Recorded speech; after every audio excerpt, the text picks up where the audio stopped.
Well, good morning and welcome to All People's Church Unitarian Universalist. My name is Mary Kerwin, serving as your co-celebrant with our member and friend, Paul Shatman, who we're very happy to welcome back to the pulpit. Our Sunday service is a shared time of worship for all present as we gather for music, spoken words, a time of reflection and inspiration as a religious community. Let us come together in a spirit of compassion and respect for ourselves and others attending this service. We especially welcome those who are visiting today. If you haven't yet done so, please sign in at the visitors table by the front door where you can be placed on our mailing list to receive weekly emails and our monthly newsletter. Before we continue on to worship, we have a few short announcements. First is that David Bindi is offering all of you to take any of the potted plants that are in the library. Feel free to take those home with you today.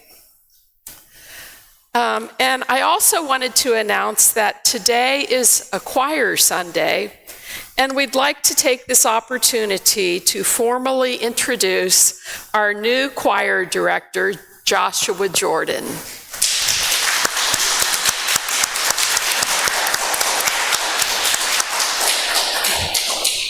Josh has been working with us since October, conducting Wednesday rehearsals and Sunday services. Josh is a graduate of the University of North Texas with a music degree, and he currently teaches middle school choir in the Fort Worth School District. Josh is also a member of the Dallas-based Credo Community Choir, where he has performed as a featured soloist.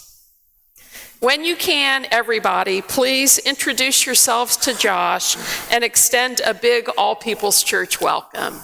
And I think Josh might have a few words to tell us. I just want to say how excited I am to join All People's Church and work with all the singers of the church. It's a great opportunity. I also want to take this time to invite anyone in the congregation to join us on our Christmas concert as a singer. It's low pressure. The music is being learned by the singers now, so you're going to be right on the same level as everyone. And it's on your commitment. 4 weeks leading up to our December 17th concert. So think about it. Hope to see you on Wednesday at our service. Okay.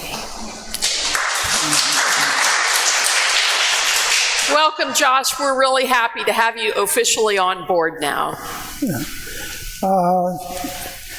Thursday was Thanksgiving. We're all probably recovering from turkey and stuffing hangover. And in the order of service, you will find an insert. On the back of the insert is a space for you to write down who you're thankful to and what you're thankful for. You can read them aloud during the communion of names, or you can just keep it to yourself as a reminder of those who have loved you and helped you to reach this day. I'll give you an example. I am thankful to Christine,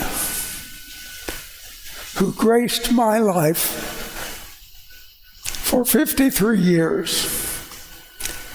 And I'm thankful for my family and my friends, especially the friends in this congregation,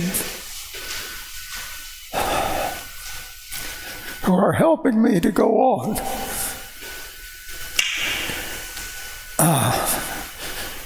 And now, I guess I'll steal your line. Misha, will you give us our musical prelude?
The wheel of the year has turned again.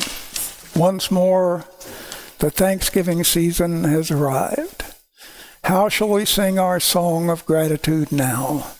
For what shall we give thanks? We invite you to rise, body or spirit, for the chalice lighting, opening hymn, and spoken affirmation. Uh-oh. Our chalice lighting words were written by the Reverend Marjorie Montgomery, who is a former minister of this church. Here, the candle went out. How does this thing? There we go. There we go. Life is a gift for which we are grateful. We gather in community to celebrate the glories and the mysteries of this great gift. Join in singing our opening hymn, number 16, "'Tis a Gift to Be Simple."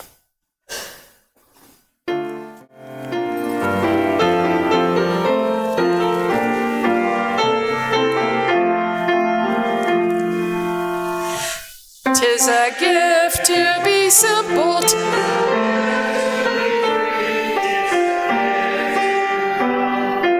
where we ought to be, and when we find ourselves in the place just right, 'twill be in the valley of love and delight, when true simplicity is gained, to bow and to bend we shan't be ashamed to turn.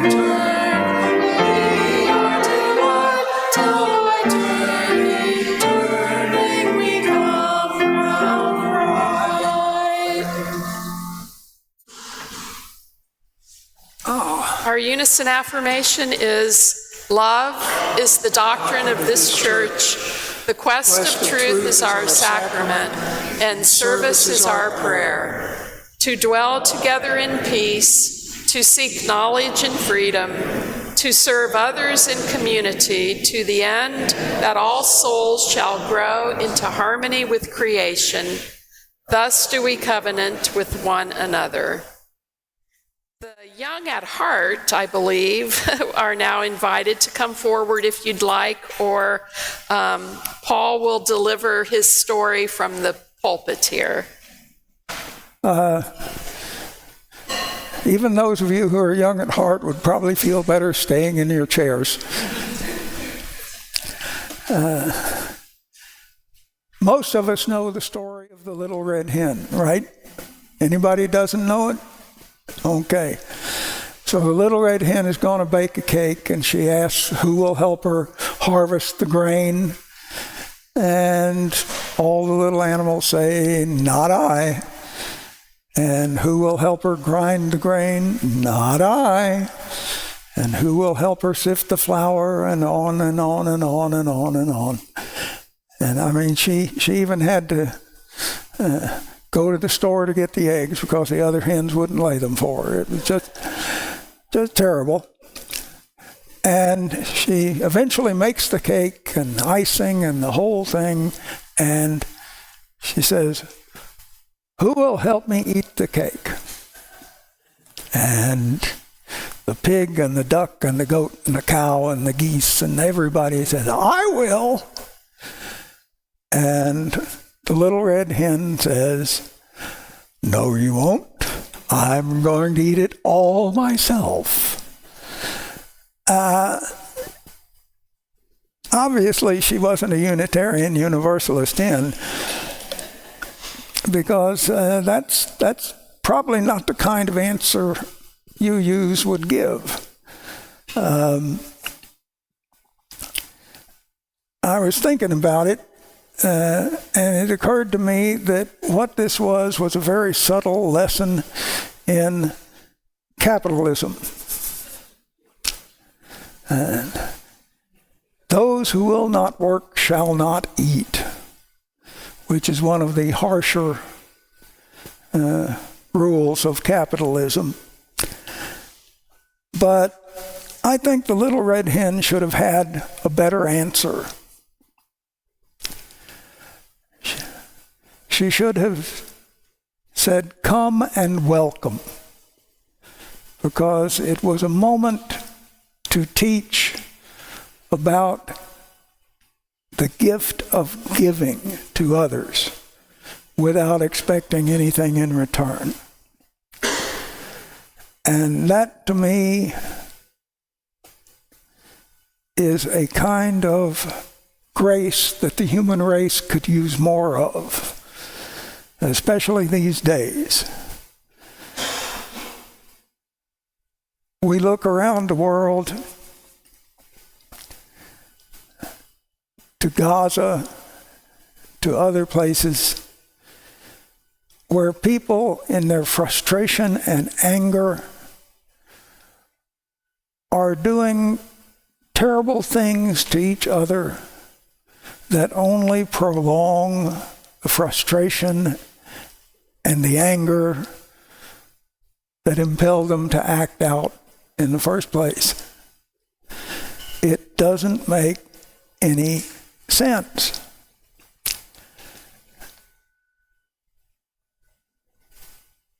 And I don't know how we talk to people who are that angry.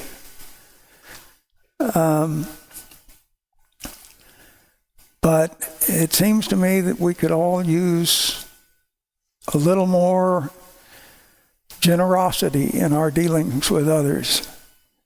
And the little red hen should have said, "Sure, come on, let's have a party and share." It might have affected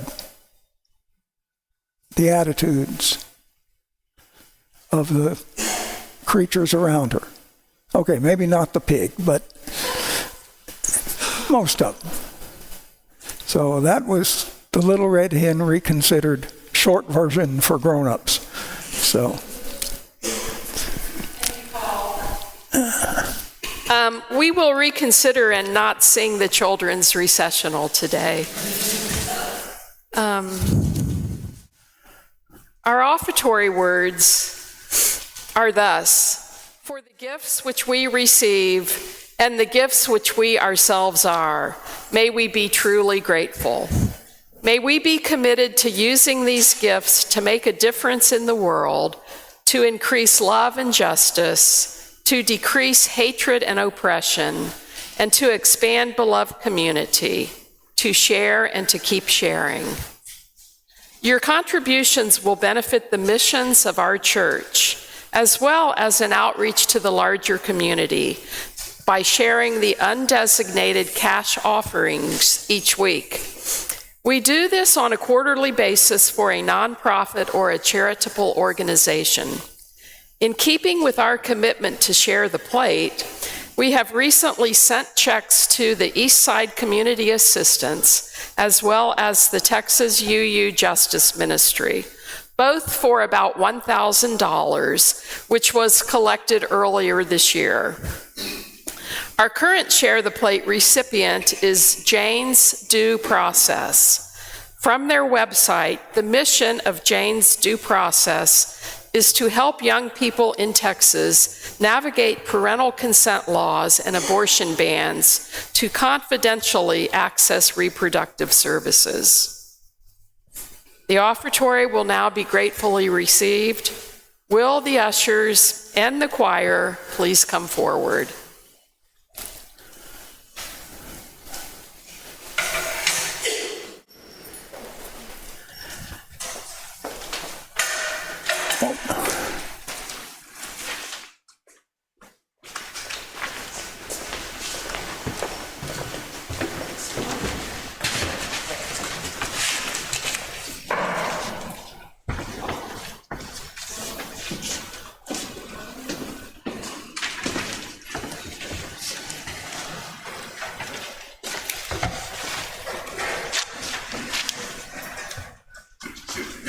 The theme, testing. The theme for this month is generosity. And this morning we have picked a couple of lullabies to sing for you to demonstrate the generosity, remind us of all the time, energy that we spend with our children, and the ultimate in giving, a lullaby to sleep by. The first one is called a seal lullaby, and it's from Rudyard Kipling's The Jungle Book. Not the movie, but from the book. These are the words.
The second lullaby is a Ukrainian lullaby, and we'll be singing it in Ukrainian, and I'll give you the translation for each verse before we sing it.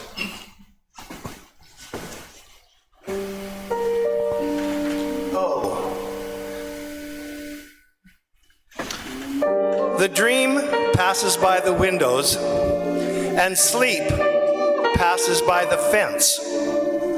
The dream says to sleep, "Where should we be tonight?"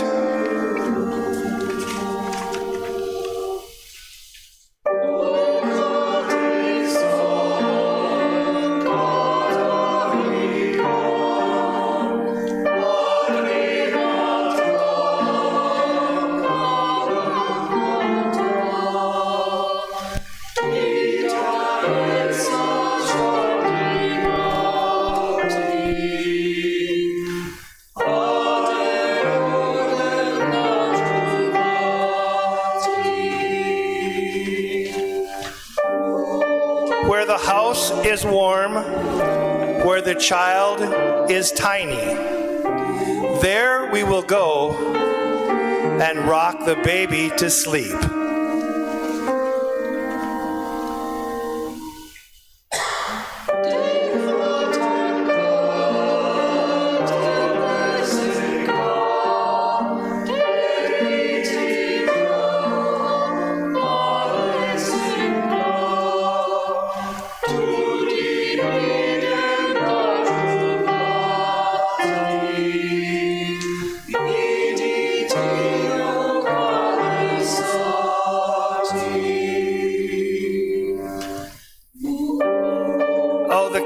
will purr, and the baby will sleep.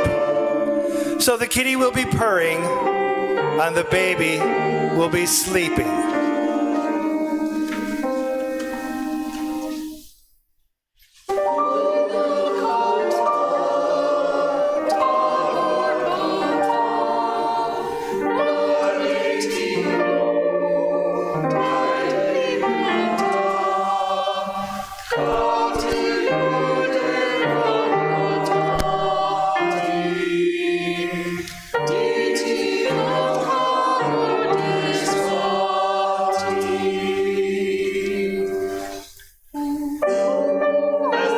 Passes by the window, and sleep passes by the fence. The dream says to sleep, there we will be to rest tonight.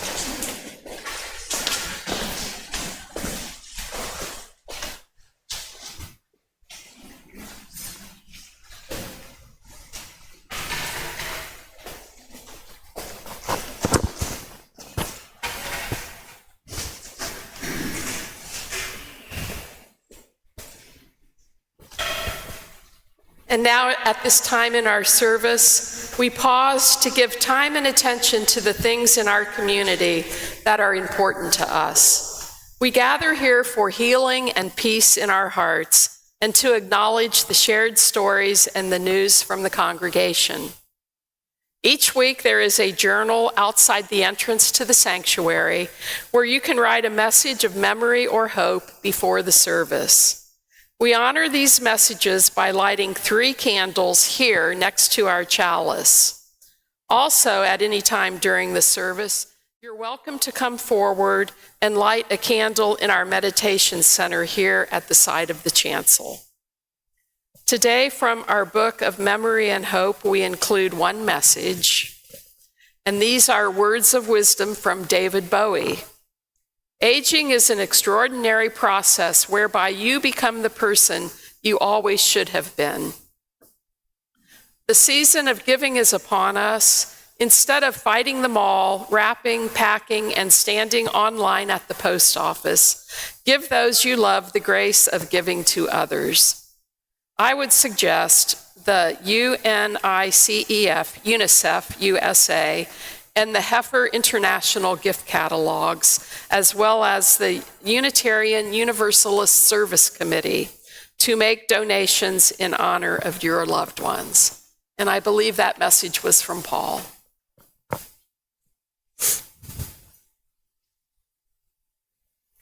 And we will also include the expressions of gratitude if any of you would like to announce them from the floor. I'll start with mine, and that is being very grateful for good health, which I have today, and I hope I have many days into the future. Is there anyone else who'd like to stand and express their gratitude? I'll say something for starters. Okay, Joel? I sprained my leg back in like the middle of September, and I'm kind of doing a lot of investing, kind of walking with a limp around the hall. I think it's getting better.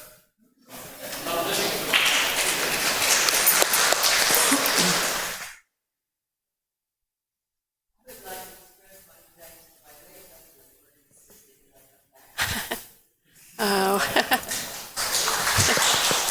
We remember John. Patrick? Yes, I'd like to say that my wife has been out of rehabilitation since November the 8th, and we're trying to care for her at home. It's taking a toll on us, and we are realizing that we need additional help. I'm not asking for it here. What is going to happen is palliative care.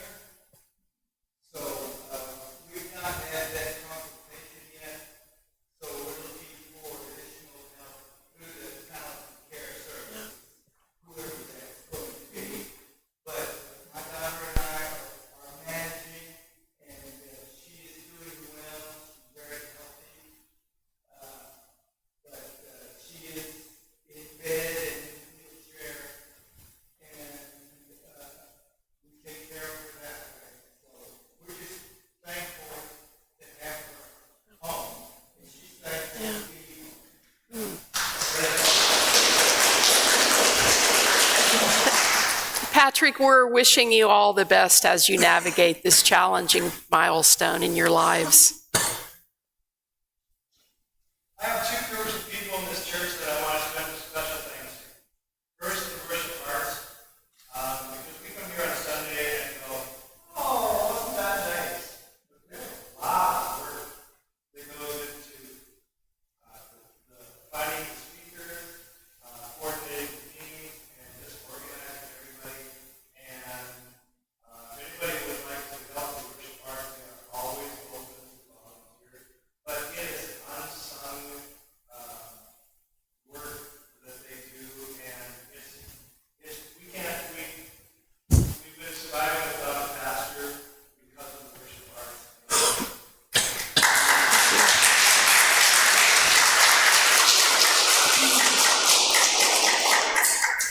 And the second group I'd like to thank is the music people. Roy Redmond for all the wonderful years. Roy is the reason I came to this church and the reason I stayed at this church. And now the choir and Misha and director Joshua, that is the reason I'm here, and I'm thankful to all of them.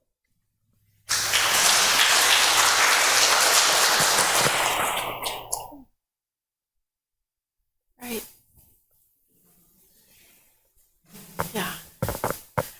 We'll move on to our meditation words from the Tao Te Ching. Water is soft, yet it wears away even the hardest stone. It gives life to all that need it. It does not strive to seek its proper level. To find the true Tao, be like a pool of still water.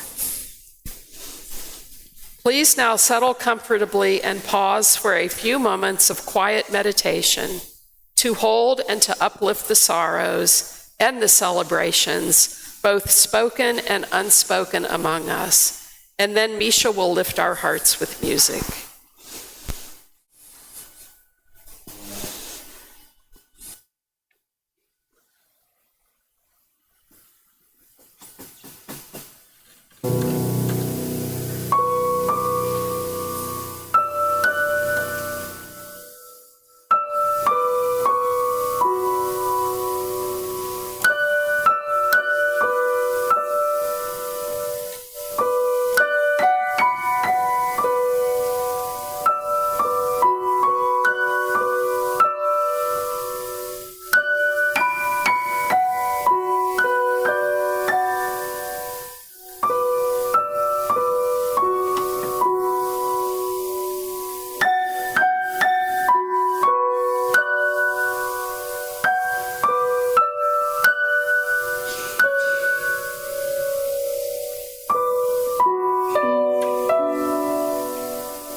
Oh, my turn. Okay.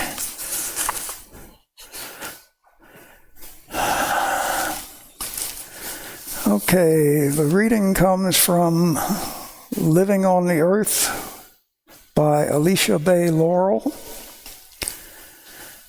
When we live in quiet places, discovering the serenity of living within the rhythms of the earth, we cease oppressing one another. And sounds good. Hard to manage.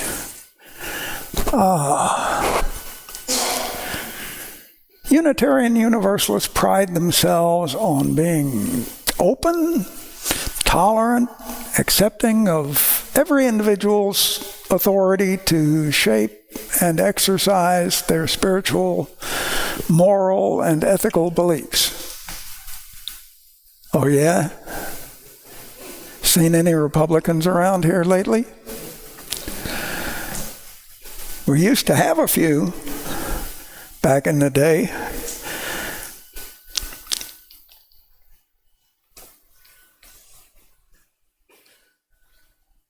It sounds real good. It rolls trippingly off the tongue, but it's a lot more complicated in practice. There's a lot of questions to deal with. Where are the lines between tolerance, acceptance, and enabling? Are they clear? Are they fixed? Are they fluid? How can we tell if we crossed a line? And was it a line we shouldn't have crossed? Let's start with tolerance. Now, there's more than one kind of tolerance. There's arrogant tolerance. This is a form of condescension driven by ego. We're being tolerant because we know something is wrong, or silly, or dangerous. And we know it because we're more intelligent and more experienced and morally superior and better educated than any of those we are tolerating. We are therefore gracious enough and high-minded enough to allow others to believe whatever blithering nonsense they want. Oh, goody for us. Second and related, there is indifferent tolerance. The usual line of chat is, people can believe whatever they want. As long as they do no harm to others, it's none of my business. This is dangerous for two reasons. First, beliefs shape attitudes and drive behavior. Second, this sort of tolerance is based on a false equivalency. Anything is true if you think it's true. Truth is relative. Small problem, that ain't true. Take persons who believe that vaccines are dangerous, unnecessary, or some sort of government plot, and remain unvaccinated. Do their beliefs do no one harm? Consider persons who believe their race is superior to others, or that their religion is right and all the other religions are wrong. Do they do none harm? People who believe books containing opinions they don't like should be banned, and teachers fired for raising ideas they don't like. And how about a church that teaches women should be subject to the authority of men? Do any of these do none harm? Does individual liberty and the right of conscience trump, you should pardon the expression, all other considerations? I propose that to hold such a position conflates liberty with license and the right of conscience with callous indifference. Neither the individual's liberty nor conscience is absolute. Both must be tempered by duty. What duty, I hear you say? I'll tell you what duty, I hear me answer. The duty inherent in regarding the equal worth and dignity of every person. The duty to pursue a responsible search for truth, relying on verifiable facts, logic, scientific proofs, and reason, as opposed bowing to the idolatry of received authority and tradition and superstition, or what is easy or comfortable to believe. The duty to recognize as members of a community our mutual obligation to each other in all circumstances and aspects of our lives. Among the many fables contained in the book of Genesis, we find Cain asking God, "Am I my brother's keeper?" I put it to you, the answer is yes. But just how far can we go doing that. Here's where both indifferent tolerance and arrogant tolerance get it wrong. They are lazy. They are, in effect, a dereliction of duty. A third type of tolerance is tolerance by necessity. We've all come face to face with unpleasant, critical, even dire circumstances and situations about which we can do little or nothing in the immediate moment. Might be involving your job, your personal life, your physical safety. There are two old sayings that circumscribe this kind of tolerance. What can't be cured must be endured, and go along to get along. That comes very close to acceptance. As Jefferson noted in the Declaration of Independence, mankind are more inclined or more disposed to suffer, while evils are sufferable, than to right themselves. But tolerance doesn't have to mean passivity or collaboration. There's a fourth kind of tolerance. Tolerance that is respectful. Respectful tolerance is hard. It lays a difficult burden on us.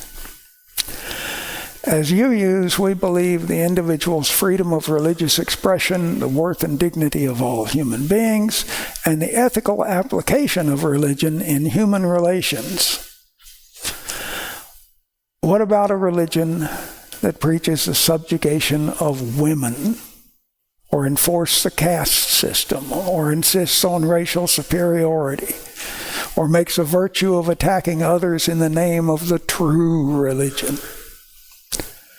What is our responsibility when faced with beliefs that create actual harm? Do we tolerate these beliefs?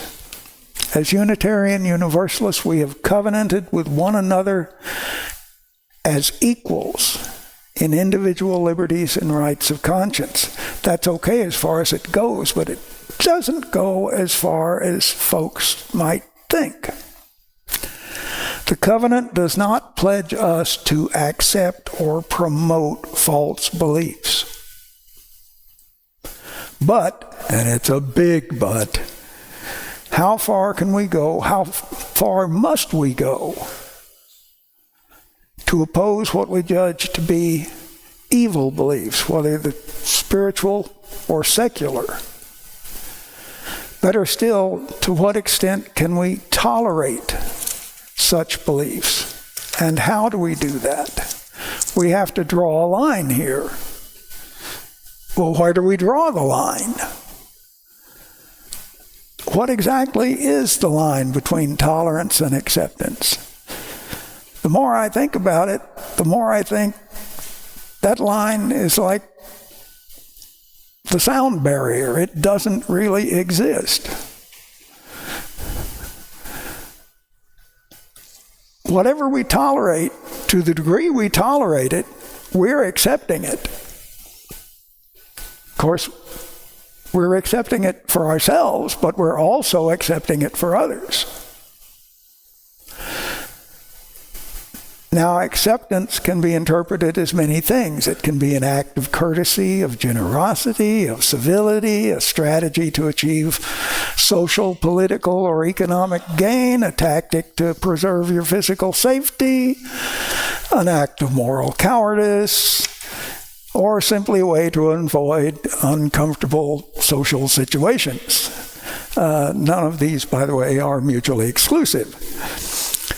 Acceptance can be dangerous because it can encourage and enable destructive forces. There's a rather famous quote attributed to Edmund Burke: "The only thing necessary for the triumph of evil is that good men do nothing." Two problems with this. One, it's not a quote. And two, Edmund Burke never said it. Nonetheless, it contains a truth, and history provides us with plenty of examples. Savonarola, Luther, Calvin, Zwingli, religious reformers initially with good intentions, who, as with fundamentalists in every creed, became zealots, fanatics, and tyrants. Every Caesar, Robespierre, Napoleon, kings and popes beyond counting, all in the end corrupted by their inspirational vision and the power that they sought to fulfill it. If that's too ancient for you, we can also look to Hamas, Hezbollah, Zionists, Putin, Erdogan, the Kim dynasty of North Korea, and many, many more. German industrialists accepted Hitler thinking they could manage him in order to maintain social order that they were sitting at the top of. Well, we all know how that worked out. Republicans accepted white supremacists into their party rather than open their power centers any further to gay conservatives or conservatives of color, and we have seen what followed from that. Here's the actual quote, and it's not Burke. It's one of my personal heroes, John Stuart Mill. Bad men need do nothing more to compass their ends than that good men should look on and do nothing. We look on too much. It's time to stop looking on. The quest of truth and the pursuit of justice are not spectator sports. For example, and here's where my political science background comes in. Sorry, folks. Some of us don't vote at all. Most of us don't vote consistently in state and local elections. We simply accept that candidates are pretty much the same, and the electoral outcomes will be pretty much the same, and I'd rather go fishing today, why bother? And this is how we go. And this is especially true when it comes to the city and county and school board and hospital district elections and the local judges. And that's how we get banned books, fired teachers, purged school curriculums, LGBTQ rights overturned, and critical medical care for women and trans youth outlawed. Because we stand by looking on.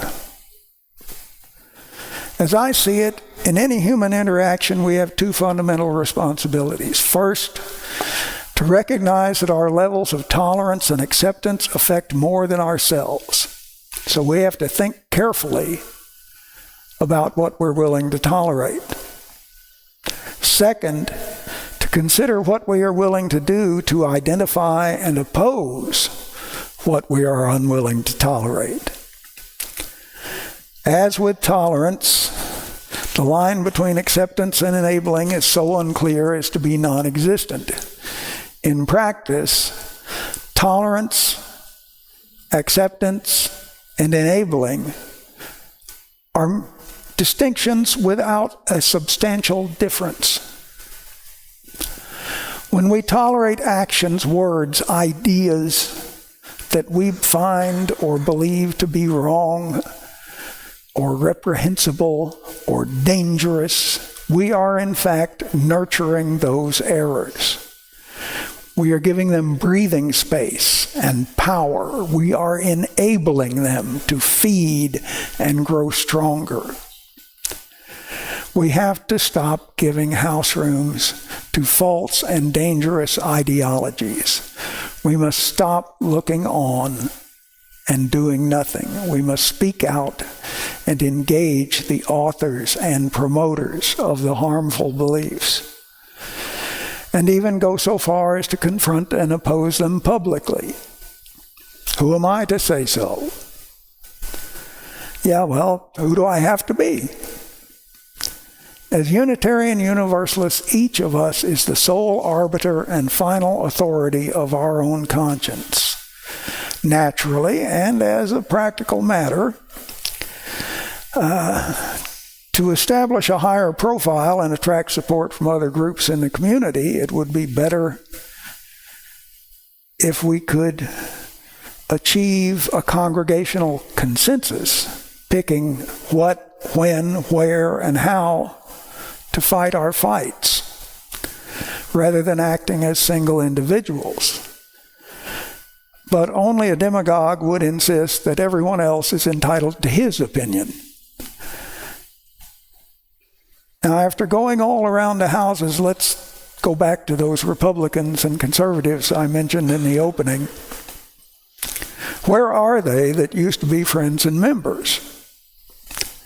Did we run them off through our arrogant and/or indifferent tolerance? Did we look on and do nothing while they were drawn away by others offering them solace for their grievances or a respectful hearing for their views? Can we find no common ground? Maybe we can.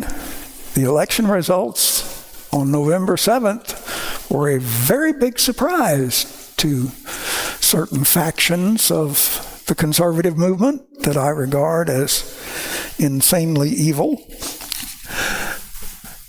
So there may be hope yet. Can we somehow invite these people back? Should we try to invite them back? Their views are different, yes.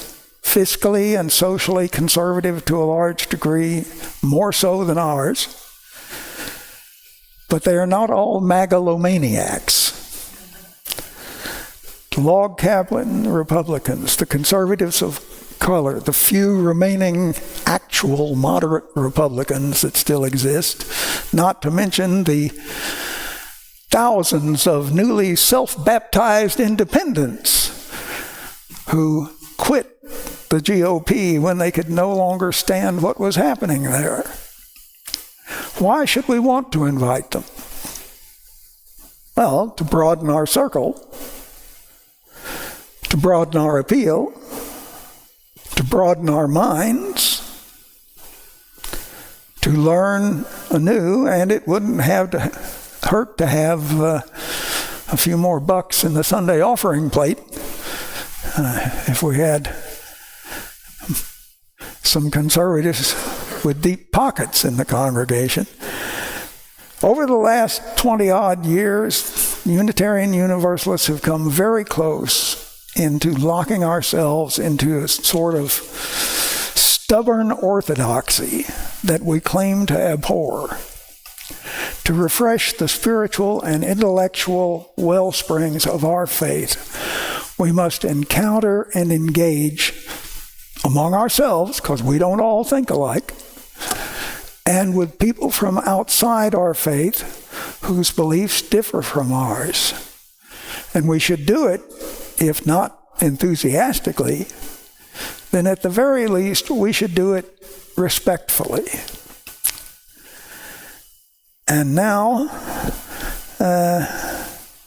we have time for our closing hymn, number 124, Be That Guide.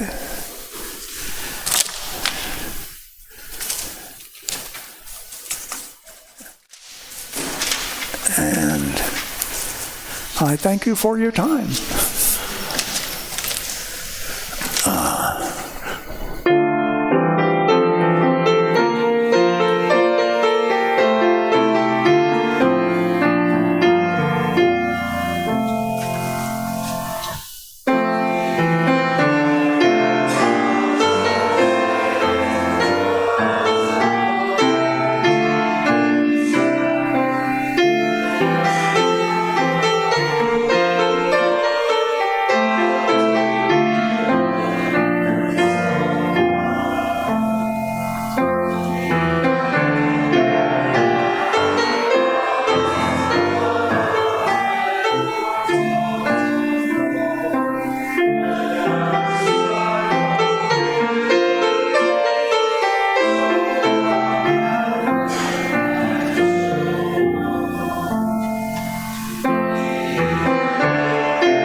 We extinguish the candle's flame, but the light we carry within ourselves remains. May it light your path as you go on your way.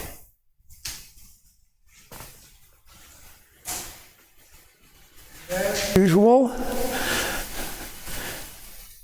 please stay and join us for coffee and conversation, a small nosh to keep up your strength on the way home. And for a benediction, peace be with you in body, mind, and spirit. Go and share your peace with every soul you meet.